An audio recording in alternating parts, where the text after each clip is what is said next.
Coffee, coffee, coffee, coffee. Ah, cool, a contract. Let's sign it. Coffee, coffee.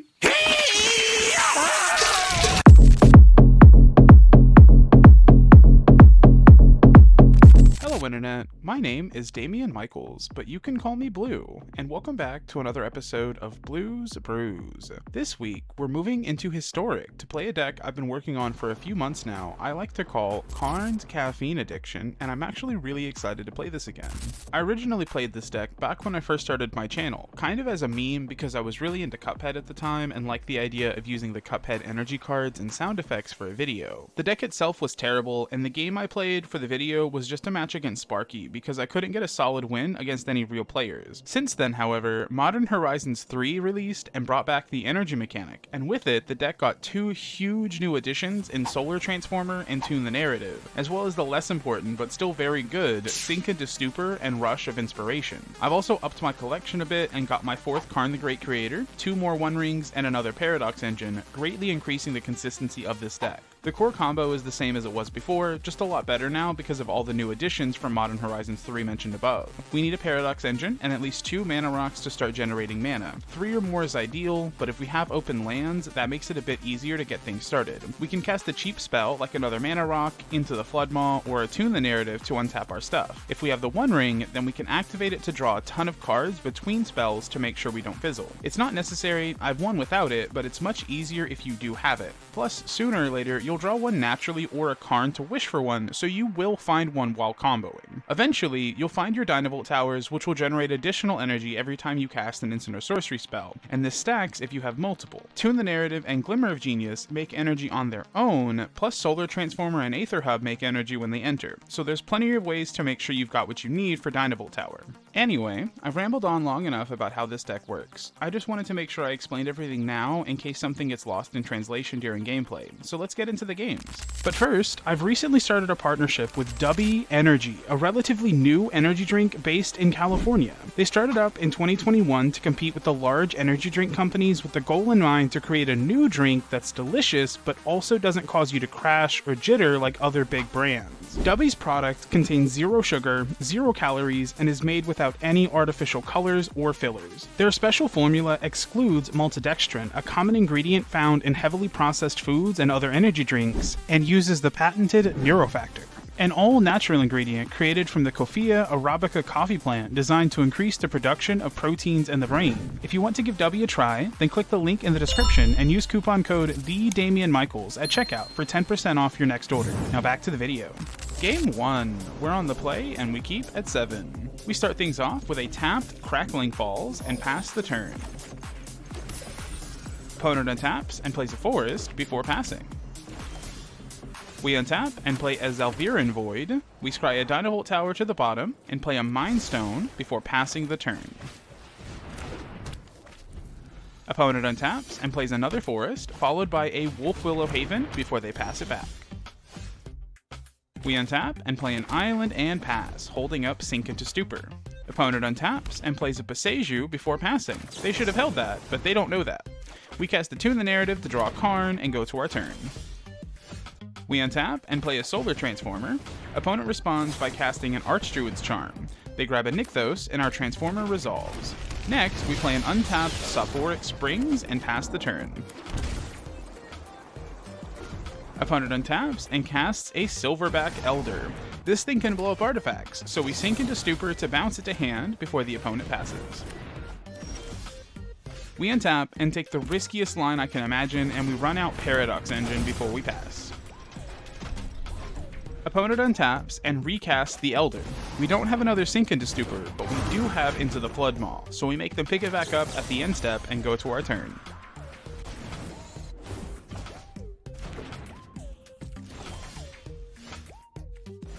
We untap and start things off with a Karn the Great Creator. We take it down to go grab a Moonsnare prototype. We cast the prototype, and at this point I decided to speed up the gameplay because if I didn't, we'd be here all day. Spoiler alert, our opponent doesn't get another turn. I'm going to do my best to explain things while we're doing this, but it should be pretty easy to follow even without my commentary. Essentially, we're going to start generating mana with the things that we're casting so we can keep casting even more things. We have a second Karn, so we're going to cast it and Legend Rule the first one to go grab the One Ring from the Karn board. Once we have the One Ring, our chances of losing go down to basically 0%. We cast it, giving ourselves protection and untapping our stuff. Then we activate it to draw a Cold Steel Heart. We cast that to untap our stuff, so we can float a bunch of mana and activate One Ring again, which finds us another Karn and a Rush of Inspiration. We cast Tune the Narrative to untap and draw, then One Ring again, which draws us more cards so we can keep going. At this point, we are 100% to win since the opponent is tapped out. The important thing is we don't deck ourselves with the One Ring. Eventually, I stop activating it altogether so we can still cast our card draw spells for Paradox Engine. At some point, I even start tapping it to Prototype so I don't activate it by accident. Since we played the One Ring this turn, we can't loot Cranial Archive since we can't target ourselves with it, although I will admit I did try at some point not realizing the goof. So we're just going to have to do this the old-fashioned way. Generally speaking, you want to try and cast your mana rocks first because they help you keep generating mana, but after a certain point it doesn't matter. You'll accumulate so much mana that you won't even know what to do with it. By the end of things, you want to have more energy than anything else so you can start shooting the opponent down with Dynavolt Tower. Tune the Narrative, Glimmer of Genius, Solar Transformer are the best ones because they make energy on their own, but with multiple Dynavolt Towers, it doesn't matter in the end. Just cast whatever you grab and have at it. Eventually you're going to smash that last point of damage and walk away with the victory.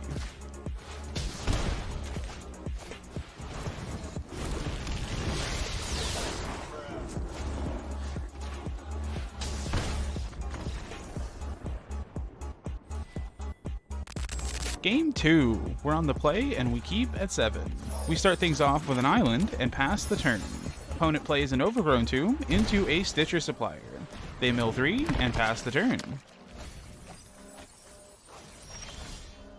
We untap and play a Zalviran Void. We scry a Glimmer of Genius to the bottom and play a Cold Steel Heart on blue before we pass the turn.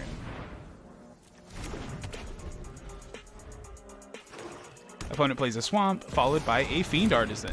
They attack for 1 and pass the turn. We untap and play the Aether Hub to make an energy. Then we drop the One Ring. They're playing black, so we want to get this down before they find a Thoughtseize, and we pass.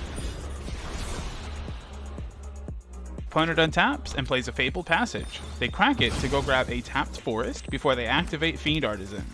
They sack their Supplier, which mills them 3 again.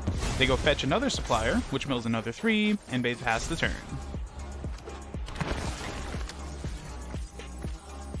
We untap, and One Ring triggers, dealing 0 to us. We play an island and drop another Cold Steel Heart on blue before we pass the turn. Opponent untaps and plays another Fabled Passage. They crack it to go grab a Swamp, and they play the Great Henge.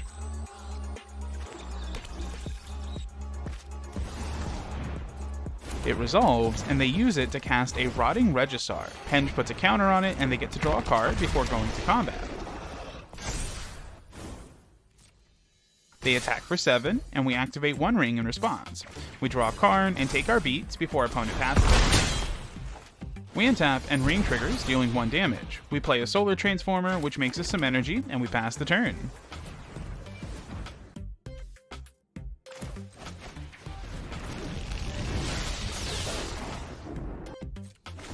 Opponent untaps and their Registar triggers. They discard a Necrogoyf, which has Madness, so they get to cast it. It enters and Henge triggers to draw a card. They move to main phase and cast an Outcaster Trailblazer. It enters and they draw another card and make a green mana.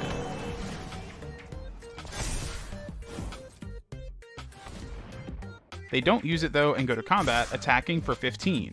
We respond by activating the One Ring to try and find a Blood Maw.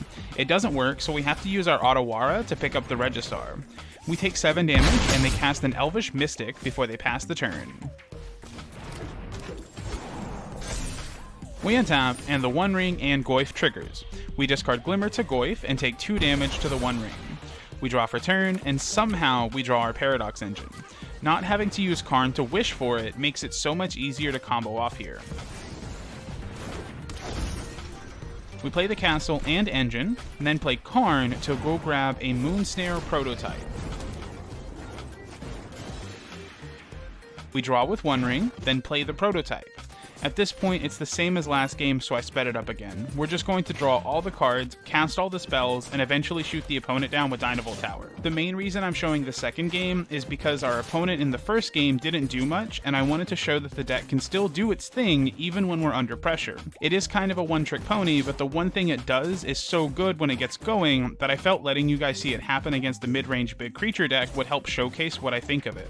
I'm going to let the rest of this game play out, and I'll be back in a minute.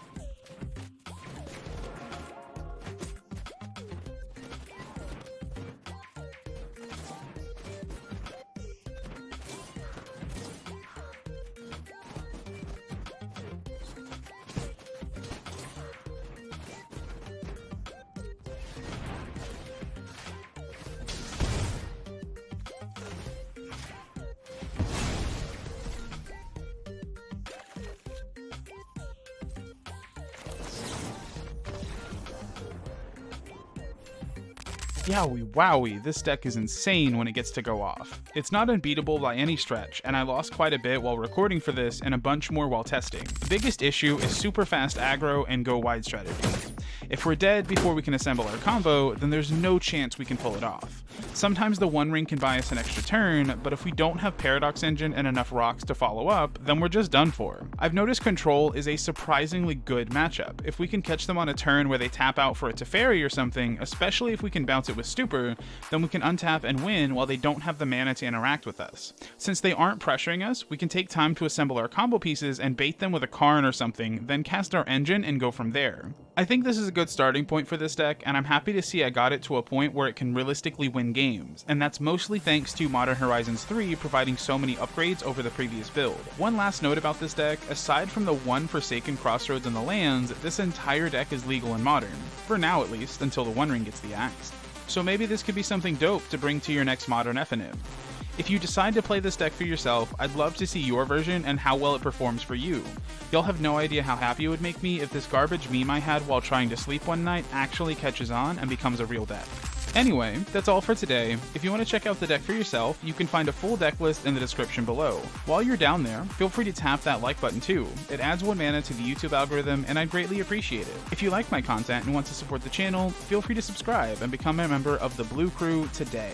Finally, if you want to check out some more of my content, you can click here to watch last week's video where we played Insidious Roots combo in Explore, or click on this playlist to watch some of my shorts.